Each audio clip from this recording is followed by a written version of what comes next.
Dear students, Assalamu alaikum. We are going to start your classes again with class 6 lecture 1 which is based on unit 8 introduction to algebra. जी तो students, introduction to algebra में हमने क्या करना है, सबसे पहले हम इनकी डेफिनेशन स्टार्ट करते हैं. डेफिनेशन से क्या है, very very very important chapter introduction to algebra. Algebra को स्टार्ट करने से पहले हम इसके कुछ डेफिनेशंस चेक कर लेते हैं. डेफिनेशंस क्या है जी, डेफिनेशन क्या है, पहले सेंटेंस एंड स्टेटमेंट की डेफिनेशन होती है.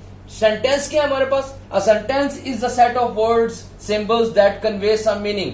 एक सेंटेंस क्या होता है, ये इंग्लिश का, और सेंटेंस एक जो मीनिंग शो कर रहा हो, कुछ वर्ड्स को आप इकट्ठा करें. वर्ड्स इकट्ठा करने के बाद जो आपके पास कुछ मीनिंगफुल अगर कोई वर्ड्स निकलते हैं, कुछ लाइन निकलती है, कुछ स्टेटमेंट निकलती है, तो उसको हम कहते हैं वो सेंटेंस है. जैसे मैंने एग्जांपल में कहा, the earth move around the sun. Earth जो है मूव करता है around the sun. Give me a pen. जो वर्ड्स को इकट्ठा करके हमने कुछ वर्ड्स को इकट्ठा किया, earth move around the sun, तो हमारे पास एक सेंटेंस मेक हो गया. इसको हम कहते हैं sentence. Sentence is the set of words और symbols that convey some meaning, जिसका कुछ ना कुछ मतलब निकल रहा हो, यानी कोई मायने दे रहा हो वो आपस में. उसके बाद है स्टेटमेंट. स्टेटमेंट हमारे पास क्या है, a sentence that is either true और फॉल्स. दैट कैन, जो हमारे पास बिल्कुल क्लियरली मैसेज दे रहा हो, वो या तो या ट्रू हो, या आइदर ट्रू हो और फॉल्स हो, वो क्या कहलाता है, वो स्टेटमेंट कहलाती है हमारे पास. सेंटेंस क्या है हमारे पास, two words which mean some convey some meanings. कुछ वर्ड्स को मिलाया, उससे कुछ मीनिंग्स आ गए, तो हमारे पास वो सेंटेंस हो गया. स्टेटमेंट हमारे पास क्या होगी, हमारे पास स्टेटमेंट होगी कि वो कुछ चीज वो या तो ट्रू बात कर रहा है या फॉल्स बात कर रहा है, तो उसको हम कहते हैं वो स्टेटमेंट दे रहा है, कोई ना कोई स्टेटमेंट गिव कर रहा है. कैसे, मैंने कहा कि जी पहले मैंने कहा the book is too long. कोई एक बुक है जो बहुत लंबी है, बुक इज टू लॉन्ग. दूसरे देखें, 2 and 2 make 4. ये अब ट्रू और फॉल्स के ऊपर जुमरे में आता है. 2 and 2 makes 4, ये ट्रू है. इसको हम क्या देंगे, क्या कहेंगे, इसको हम स्टेटमेंट कहेंगे. ये एक स्टेटमेंट दी जा रही है कि या तो ये बुक जो है वो बहुत लॉन्ग है, स्टेटमेंट दी जा रही है. स्वीपिंग स्टेटमेंट, जिस तरह कहते हैं क्लियर मैसेज देना कि या तो या ट्रू हो या फॉल्स हो, उसको हम कहते हैं स्टेटमेंट हमारे पास. जी तो स्टूडेंट, अभी हमने बात की स्टेटमेंट की. अब हम कहेंगे ओपन स्टेटमेंट क्या होती है. Open statement is that statement it is not immediately known whether the statement is true और false because not all the information are is available. हमारे पास जब तमाम की तमाम इंफॉर्मेशन अवेलेबल नहीं होगी, तो ऐसी स्टेटमेंट, जो स्टेटमेंट तो है लेकिन उसके बाद हमारे पास इमीडिएटली हम नहीं बता सकते कि ये ट्रू है या फॉल्स है, जो नहीं लाई करती ना ट्रू में ना फॉल्स में, ऐसी स्टेटमेंट को हम कहेंगे ये ओपन स्टेटमेंट दे रहा है. इसको स्टेटमेंट को क्या कहते हैं, जिस तरह हम ब्लैंक, जिस तरह मैंने एग्जांपल में शो किया, 7 plus blank is equal to 12. इसमें all the information are not available. यहां पे क्या आएगा, ये क्वेश्चन मार्क है. इसको हम क्या कहेंगे, ऐसी स्टेटमेंट को हम कहते हैं ये जो ओपन स्टेटमेंट दे रहा है. इसके बाद 4 मल्टीप्लाई बाय 6, इसको हम क्या कहेंगे, क्वेश्चन मार्क है. ये स्टेटमेंट पूरी नहीं है, या ट्रू और या फॉल्स, जो दोनों में लाई नहीं कर रहा. हम दोनों तरफ जा सकते हैं. 4 मल्टीप्लाई बाय 6, वहां पर 25 भी लिख सकता है तो वो फॉल्स हो जाएगी. 4 मल्टीप्लाई बाय 6 24 लिखेगा तो वो ट्रू हो जाएगी. लेकिन उसने क्या किया, उसको ब्लैंक में छोड़ दिया. अगर ब्लैंक में इस तरह, जिस तरह पूरी इंफॉर्मेशन नहीं अवेलेबल होगी, हम ऐसी स्टेटमेंट को ओपन स्टेटमेंट कहेंगे. जी दोस्तों, नेक्स्ट हमारे पास है वेरिएबल्स. वेरिएबल्स हमारे पास क्या होते हैं, variables is a symbol that is represents a quantity that a value is not known. हमारे पास जो वैल्यू मालूम नहीं होगी हमारे पास, उसको हम अल्फाबेटिकली शो करेंगे.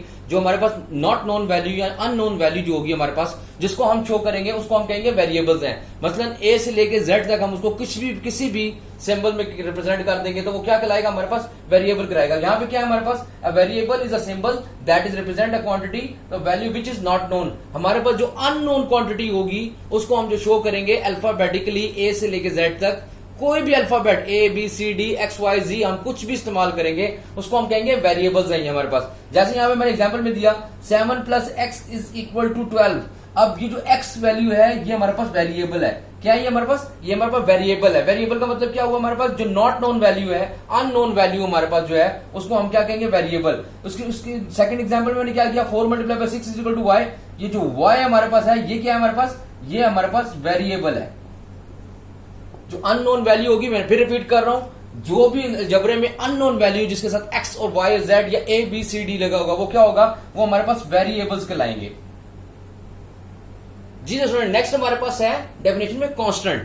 कांस्टेंट हमारे पास क्या होता है, अ term that has fixed value appears separately from the variable is called the constant. अब हमारे पास जो वेरिएबल्स है उसके साथ जो वैल्यू हमारे पास जो न्यूमेरिकल वैल्यू होगी वो हमारे पास क्या कहलाएगी, कांस्टेंट होगी, जो सेपरेट खड़ी होगी, सेपरेट लिखी हुई होगी। जैसे यहां पर क्या लिखा हुआ है, ये 4, ये क्या है हमारे पास, ये कांस्टेंट है हमारे पास, ये क्या है हमारे पास, कांस्टेंट। ये 5 जो है ये क्या है हमारे पास, कांस्टेंट है ये हमारे पास, ये क्या चीज है, कांस्टेंट। जो वेरिएबल से साथ बिल्कुल सेपरेट करके एक नंबर लिखा हुआ होगा, या वेरिएबल के साथ जो न्यूमेरिकल वैल्यू हमारे पास होगी, वेरिएबल से बिल्कुल सेपरेट होगा, फिक्स वैल्यू होगी हमारे पास। ये वैल्यू जो है वो फिक्स्ड है, इनको हम चेंज नहीं कर सकते। वेरिएबल के साथ ये जो उसके साथ नंबर है ये तो चेंज हो सकते हैं क्योंकि वेरी कर रहे होंगे, लेकिन ये हमारे पास अपीयर होगा क्या, बिल्कुल फिक्स्ड वैल्यू के साथ। जैसे 4 और 5, इसकी वैल्यू हम चेंज नहीं कर सकते, 4 4 रहेगा, 5 5 रहेगा, इसलिए इसको हम क्या कहते हैं, इसको कहते हैं constant. A term that has fixed value appears separately from a variable is called a constant. जी तो नेक्स्ट स्टूडेंट हमारे पास नेक्स्ट है, हमारे पास है कोफिशिएंट। कोफिशिएंट क्या होता है इन अलजेब्रिक एक्सप्रेशन में, कोफिशिएंट होता है द सिंबल व्हिच और number appearing before the variable is called algebraic, is called coefficient. हमारे पास कोफिशिएंट क्या होता है, जो भी टर्म हम लिखते हैं जिसके साथ वेरिएबल लिखा हुआ हो, वेरिएबल के पहले जो नंबर लिखा हुआ होगा, जो नंबर हमारे पास आ रहा है वो हम क्या कहलाएंगे, कोफिशिएंट कहलाएंगे। किसी भी वेरिएबल से अपीयर होता है बिफोर जो होगा, जो भी नंबर होगा, एबीसीडी हो जाए, 1 2 3 4 हो जाए, कुछ भी हो जाए, वेरिएबल से पहले जो नंबर होगा वो हमारे पास क्या कहलाएगा, कोफिशिएंट कहलाएगा। अब क्या है, द सिंबल और number appearing before the variable is called the coefficient. In algebraic term में के अंदर ये टर्म एक पूरी टर्म है 2x, इसके साथ जो x जो है वेरिएबल है, इससे पहले जो बिफोर वेरिएबल जो नंबर है वो 2 है, इसलिए 2 क्या है हमारे पास, कोफिशिएंट है। बिल्कुल इसी तरह 7a में जो ये वेरिएबल है, बिफोर वेरिएबल हमारे पास 7 है, 7 इज हमारे पास क्या है, हमारे पास ये कोफिशिएंट है। 2 और 7 हमारे पास क्योंकि वेरिएबल से पहले आ रहे हैं, वेरिएबल से पहले जो भी नंबर आएगा वो हमारे पास क्या कहलाएगा, वो कोफिशिएंट कहलाएगा हमारे पास। जी तो स्टूडेंट नेक्स्ट हमारे पास डेफिनेशन है अलजेब्रिक एक्सप्रेशन। अलजेब्रिक एक्सप्रेशंस क्या होती हैं, algebraic expressions any numeral variable or combination of numeral and variables connected by one or more fundamental operators plus minus divide or multiply is known as algebraic expressions। हम दो या दो से ज्यादा terms को जब इकट्ठा करके प्लस माइनस डिवाइड के साइन के साथ, डिवाइड मल्टीप्लाई के साइन के साथ जब इकट्ठा करके लिखते हैं, दो या दो से ज्यादा या एक टर्म को भी हम जब लिखते हैं तो हमारे पास वो क्या कहलाती है, वो अलजेब्रिक एक्सप्रेशन कहलाएगी। यानी कि एक अगर मैं लिख देता हूं, सिर्फ लिख देता हूं x, तो ये भी एक अलजेब्रिक एक्सप्रेशन है हमारे पास। लेकिन अगर मैं यहां पे एग्जांपल दूं a प्लस बी, ये एक अलजेब्रिक एक्सप्रेशन है। यहाँ पे 2a माइनस 3b प्लस 4, ये एक अलजेब्रिक एक्सप्रेशन आपके पास आ गई।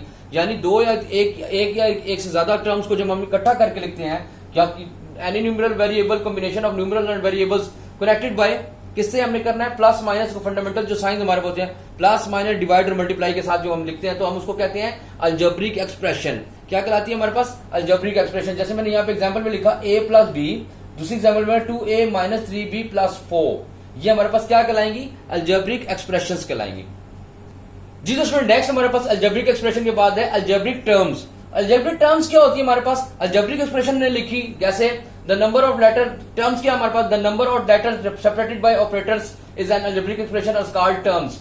अब हमारे पास जो ये एक टर्म है x, मैंने एग्जांपल दी, ये एक टर्म है पूरी, इसको सिंगल टर्म कहेंगे। उसके बाद ये जो ऑपरेटर है a प्लस बी प्लस एक ऑपरेटर है जो उसको सेपरेट कर रहा है दोनों टर्म्स को, ये एक टर्म है और ये सेकंड टर्म है।